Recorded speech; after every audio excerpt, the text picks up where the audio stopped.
Muy buen día, que el Señor le bendiga. Vamos a continuar con la lectura del libro de Ruth. En el video anterior nos quedamos en el versículo 14, el cual dice lo siguiente. Y ellas alzaron otra vez su voz y lloraron, y Orfa besó a su suegra, mas Ruth se quedó con ella. Y Noemí dijo, he aquí tu cuñada se ha vuelto a su pueblo y a sus dioses, vuélvete tú tras ella. Luego en el versículo 16 vamos a ver una declaración hermosa que le hace Ruth a su suegra. Dice el versículo 16, respondió Ruth, no me ruegues que te deje y me aparte de ti, porque a donde quiera que tú fueres iré yo, y donde quiera que vivieres viviré. Tu pueblo será mi pueblo y tu Dios mi Dios. Donde tú murieres moriré yo, y allí seré sepultada. Así me haga Jehová y aún me añada, que solo la muerte hará separación entre nosotras dos. Y viendo Noemí que estaba tan resuelta a ir con ella, no dijo más. Aquí vemos una clara diferencia entre las dos mujeres. Orfa le da un beso a su suegra y se regresa. Y luego mire aquí lo que dice Noemí, lo que Noemí le dice a Ruth. He aquí tu cuñada se ha vuelto a su pueblo y a sus dioses. Recuerde que ellas eran moabitas. Entonces le aconseja también a Ruth, vuélvete tú tras ella. Pero vemos aquí que Ruth sí estaba convencida de que iba a permanecer con su suegra. Y vemos que Ruth realmente había tomado o había cambiado su vida de paganismo, su vida de adoración a otros dioses, la había cambiado para adorar al único Dios verdadero, a Jehová. Porque ella misma le hace esta promesa con estas palabras hermosas que acabo de leer, y al final dice en el versículo 17, donde tú murieres, moriré yo, y allí seré sepultada, y así me haga Jehová. Esto significa que ella ya había hecho a Jehová su Dios, porque dice, así me haga Jehová y aún me añada, que solo la muerte hará separación entre nosotras dos. Es decir, ella había adoptado a Dios como su Salvador. Ella ya era parte de la fe de los israelitas. Así que viendo a Noemí que estaba tan resuelta a ir con ella, no le dijo más. Luego vemos del versículo 19 al 22. Esto ya lo vimos, creo que en el primer video, ya lo había mencionado, pero lo voy a leer rápidamente. Anduvieron pues ellas dos hasta que llegaron a Belén, y aconteció que habiendo entrado en Belén, toda la ciudad se conmovió por causa de ellas, y decían, ¿no es esta Noemí? Y ella les respondía, no me llaméis Noemí, sino llamadme Mara, porque en grande amargura me ha puesto el Todopoderoso. Ya vimos que esto no fue así. Yo me fui llena, pero Jehová me ha vuelto con las manos vacías. ¿Por qué me llamaréis Noemí? Ya que Jehová ha dado testimonio contra mí y el Todopoderoso me ha afligido. Esto ya lo vimos en un video anterior, no es así, no me voy a detener a verlo nuevamente. Lo que es importante aquí resaltar es que lo que ellos hicieron fue una mala decisión. Lo que hizo Elimelech y Noemí fue una mala decisión, dejar la casa de pan, dejar Belén, dejar la ciudad fructífera de Éfrata para irse a los campos malditos de Moab. Ellos tomaron una mala decisión y vemos que aquí que toda la ciudad se conmovió cuando la vio. ¿Qué significa esto? Que los demás no emigraron. Los demás no se fueron, permanecieron fieles allí esperando a que Dios en algún momento tuviera misericordia de ellos y los bendijera. Y así sucedió. Así que los únicos que tomaron la mala decisión de salir fueron esta familia de Elimelech, Noemí y sus dos hijos. El versículo 22 dice, así volvió Noemí y Ruth la moabita su nuera con ella. Volvió de los campos de Moab y llegaron a Belén al comienzo de la siega de la cebada. Ahora en el capítulo 2. Dice el versículo 1, mire, esto es importante. Tenía Noemí un pariente de su marido, hombre rico de la familia de Elimelech, el cual se llamaba Booz. Pero si usted puso atención en el capítulo 1, cuando ella está hablando con sus nueras, ella les dice en el versículo 11, volveos, hijas mías, ¿para qué habéis de ir conmigo? ¿Tengo yo más hijos en el vientre que puedan ser vuestros maridos? Y aún si se casara otra vez, si se acostara con un hombre y tuviera hijos, ¿iban a esperar ellas años hasta que crecieran los hijos? Esto aquí lo que me está dando a entender es que en ese momento Noemí ni siquiera se recordaba que tenía parientes que pudieran redimir a sus nueras. Otra cosa es, si acaso se recordaba y sabía que su esposo tenía familiares que pudieran casarse con estas muchachas, a lo mejor no iban a querer hacerlo porque ellas no eran israelitas, sino que eran extranjeras. Y para colmo no eran de cualquier región, eran malditas, pertenecían a la tribu de Moab o al a la ciudad de Moab. Y como vimos en el primer video, en el versículo 1 en adelante, eran consideradas malditas por los israelitas, y dentro de las leyes, creo que está en Deuteronomio, se decía que no podían entrar a la congregación de los israelitas ningún moabita y ningún amonita, porque en realidad eran considerados así, literalmente eran malditos. Pero aquí ya empieza el capítulo 2 haciendo esta aclaración. Dice que Noemí tenía un pariente de su marido, hombre rico, de la familia de Elimelech, el cual se llamaba Booz. Bueno, el versículo 2. Y Ruth la moabita, recuerda que cuando dice Ruth la moabita, está constantemente haciendo un recordatorio. Nos está queriendo decir, y Ruth la maldita. O sea, ella, es que así fue la vida de Ruth cuando llegó a la ciudad de Belén. Ella ya tenía ese estigma. La gente de la ciudad la reconocía. Sabían que era la nuera de Noemí y que era de Moab y por consiguiente era maldita. Entonces constantemente aquí la Biblia también nos está recordando a nosotros esto cuando estamos leyendo.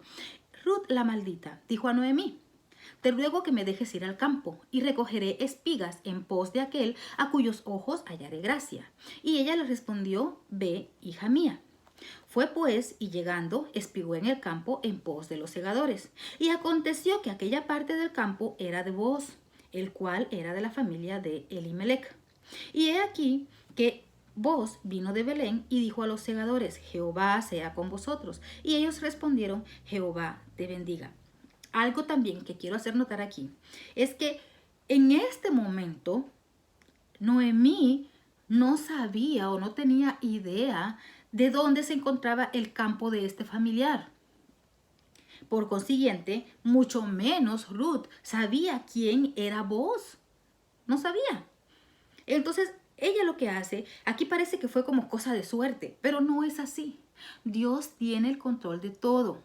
Dios sabía lo que iba a suceder y Dios mueve el universo entero si es necesario para que se cumplan los propósitos que Él tiene designados para cada uno de nosotros. Porque aquí no fue la casualidad la que hizo que esta muchacha, Ruth, llegara a los campos de Booz. Aquí tuvo que haber habido una intervención divina. Porque vemos que ella lo que le dice a Noemí es: déjame ir al campo a recoger espigas a los ojos de aquel en los cuales hallaré gracia. Es decir, que ella, para empezar, conocía las leyes de los israelitas. Entre las leyes que leímos ya en Levítico, en Deuteronomio, hay una parte en donde dice que los extranjeros, las viudas, los pobres, podían ir y recoger lo que quedaba sobrando en los campos. Entonces vemos que ella conocía esas leyes y de tanto así que le pide permiso a su suegra: déjame ir y voy a ir a buscar en un lugar en donde me den permiso. O sea, educadamente iba a llegar y iba a decir: mira, me dejas recoger lo que sobra. Y esto fue lo que ella hizo. Llegó a este lugar. Entonces, mire qué casualidad, que no es casualidad, es Dios el que mueve los hilos del universo para que nosotros, lo que suceda, sea para nuestro bien. Entendamos eso, lo que Dios hace lo hace para nuestro bien.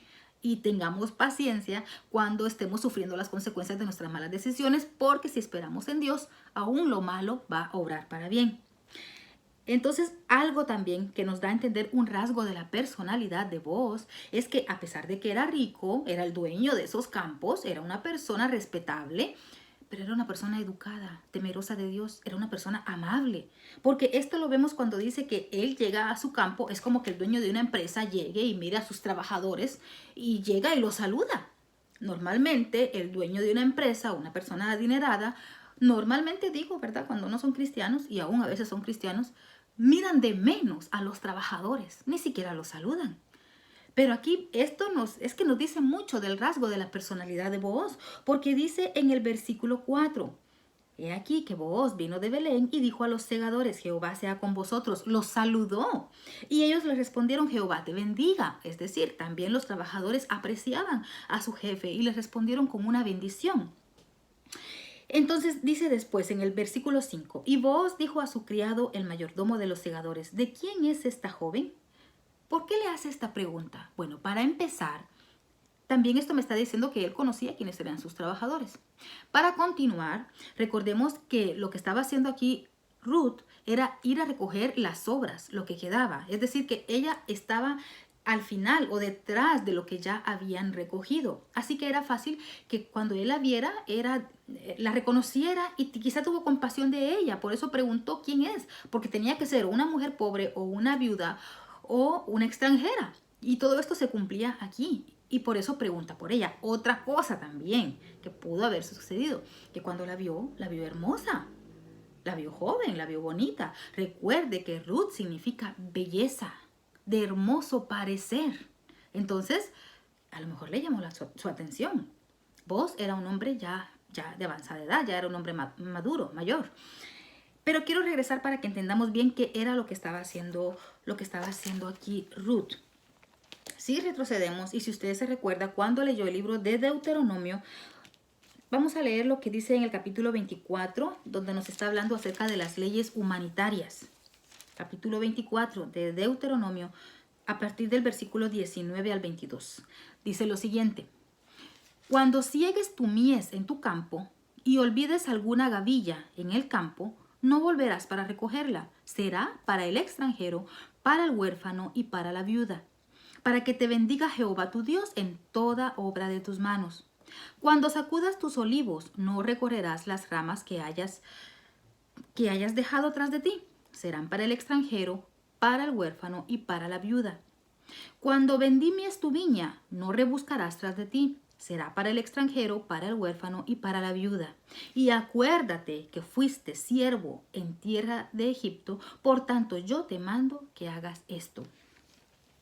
Usted se recordará cuando Jesús dijo en alguna ocasión: a los pobres siempre los tendrás con vosotros. Al día de hoy esto sigue sucediendo. Siempre va a haber gente pobre. Siempre van a haber viudas desamparadas que quizá sus esposos ya fallecieron, sus hijos se olvidaron de ellas. Siempre van a haber huérfanos. Siempre hay niños desamparados. Siempre vamos a tener este tipo de personas en nuestro alrededor. Pidámosle a Dios que nos bendiga, que tengamos la sabiduría para llegar a una buena vejez y con la abundancia necesaria. Que Dios provea lo que necesitamos para no pertenecer a este grupo de personas. Y por el contrario, si nosotros somos de ese tipo de personas que podemos ayudar a los demás, es nuestra obligación hacerlo. Porque en alguna ocasión aquí Dios le recuerda al pueblo de Israel, ellos también fueron siervos y esclavos en la tierra de Egipto y Dios los sacó de ahí. Entonces, aquí lo que nos está explicando es este concepto de las gavillas. ¿Qué son las gavillas? Las gavillas son los manojos. Es cuando están recogiendo el trigo, van juntando los manojos, se los van llevando y botan alguno. Ya sea que boten el manojo, la gavilla, o que boten las espigas sueltas. Usted puede ver en la imagen que está detrás de mí, en donde justamente es una imagen de Ruth recogiendo las espigas. Y usted puede ver alrededor que hay hombres donde están cortando las espigas de trigo y después hacen los manojos, las gavillas, las juntan. Pero en ese proceso van quedando espigas sueltas y esto es lo que Ruth está recogiendo. Este es el concepto de las gavillas. Entonces aquí lo que Dios les está mandando, porque esto es un mandamiento para los israelitas, cuando llegue el tiempo de la cosecha, vayan dejando un poco suelto, lo que se les caiga, déjenlo ahí. O sea, no barran con todo, dejen un poco, porque siempre van a haber viudas, como Ruth, que era viuda. Siempre van a haber extranjeros, ella era extranjera, ella era de los campos de Moab. Y también para los huérfanos, por si hay niños que sus padres fallecieron o están solos, desamparados, para que ellos tengan un sustento, para que ellos no roben, sino que vayan y trabajen, porque era un trabajo ir y recoger lo que iba quedando, las sobras, para ellos.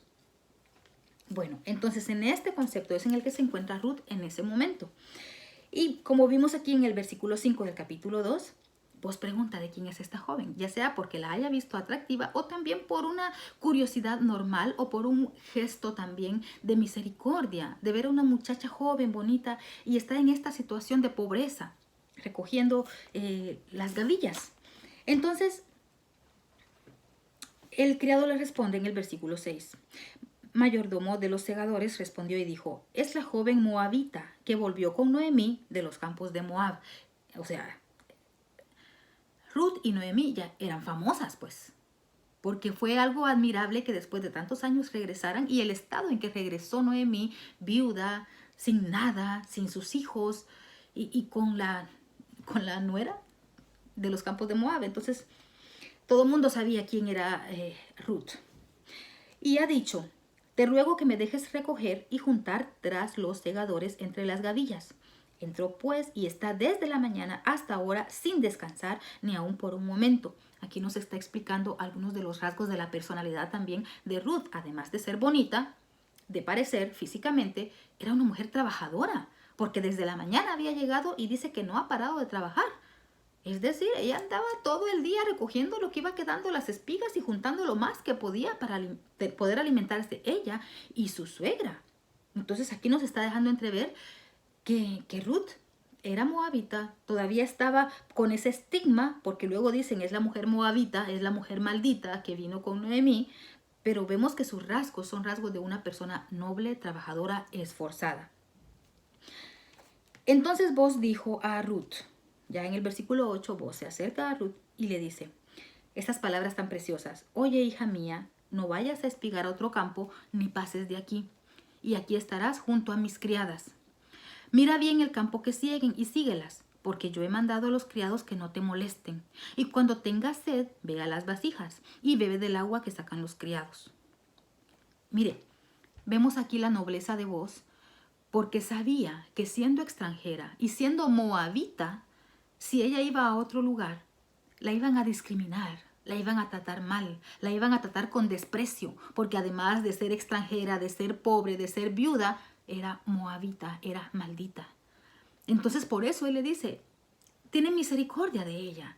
Y le dice, no vayas a otro lugar. Y no solo eso, le da instrucciones a sus criados para que la traten bien, para que no la molesten, para que la cuiden. Y cuando tenga sed, que ella pueda acceder a las vasijas de agua de los criados. Miren, qué importante. Entonces, en el versículo 10 dice, ella, entonces bajando su rostro, se inclinó a tierra y le dijo, ¿por qué he hallado gracia en tus ojos para que me reconozcas siendo yo extranjera? Y respondiendo Boaz le dijo, he sabido todo lo que has hecho con tu suegra después de la muerte de tu marido, y que dejando a tu padre y a tu madre y la tierra donde naciste, has venido a un pueblo que no conociste antes. Jehová recompense tu obra y tu remuneración sea cumplida de parte de Jehová, Dios de Israel, bajo cuyas alas has venido a refugiarte. Y ella dijo, Señor mío, hallé yo gracia delante de tus ojos porque me has consolado y porque has hablado al corazón de tu sierva, aunque no soy ni como una de tus criadas. Ella se consideraba inferior a las criadas. ¿Por qué? Porque era pobre, porque era viuda, porque era extranjera y para colmo era moabita, estaba maldita. Y Boaz le dijo a la hora de comer, ven aquí, come del pan, moja tu bocado en el vinagre. Ella se sentó junto a los segadores y le dio de comer, luego se levantó para espigar y Boaz mandó a sus criados diciendo que recoja también espigas entre las gavillas y no la avergoncéis. Es decir, le dio privilegios especiales, la cuidó, le dio órdenes a sus criados para que a propósito fueran dejando ahí los restos de las espigas para que ella los agarrara. Espigó pues en el campo hasta la noche y desgranó lo que había recogido y fue como un efa de cebada. Y lo tomó y se fue a la ciudad y su suegra vio lo que había recogido. Sacó también lo que había sobrado después de haber quedado saciada y se lo dio. Y le dijo su suegra, ¿dónde has espigado hoy? ¿Y dónde has trabajado? Bendito sea el que te ha reconocido. Esto es sin saber Noemí de quién estaba hablando. Y contó ella a su suegra con quien había trabajado y dijo, el nombre del varón con quien hoy he trabajado es Booz. Y dijo Noemí a su nuera, sea él bendito de Jehová, pues que no ha rehusado a los vivos la benevolencia que tuvo con los que han muerto. Después le dijo Noemí, nuestro pariente es aquel varón y uno de los que pueden redimirnos. Es decir, en ese momento es que Noemí cae en cuenta de que tiene parientes que pueden redimirlas. En este caso, que puede redimir a Ruth casándose con ella y redimir a Noemí en el sentido de que él puede hacer que recuperen todo lo que habían perdido, sus tierras, lo que habían dejado cuando tuvieron que salir e irse. En el siguiente video voy a explicar un poco más acerca de este concepto de la redención. Ahorita ya estoy terminando, pero en el siguiente video voy a explicar un poco más acerca de lo que significa aquí la palabra redimirnos. Y Ruth la moabita, otra vez, y Ruth la maldita, Lo estoy repitiendo constantemente porque vamos a ver que después esto cambia y ya no le dicen Ruth la maldita. Y Ruth la moabita dijo, además de esto me ha dicho, júntate con mis criados hasta que hayan acabado toda mi siega. Y Noemí respondió a Ruth su nuera, mejor es, hija mía, que salgas con sus criadas y que no te encuentren en otro campo. Estuvo pues junto con las criadas de Booz espigando hasta que se acabó la siega de la cebada y la de trigo y vivía con su suegra. Con esto terminamos en el capítulo 2. En el siguiente video, donde vamos a continuar con el capítulo 3, voy a explicar más a detalle lo que es el concepto del pariente redentor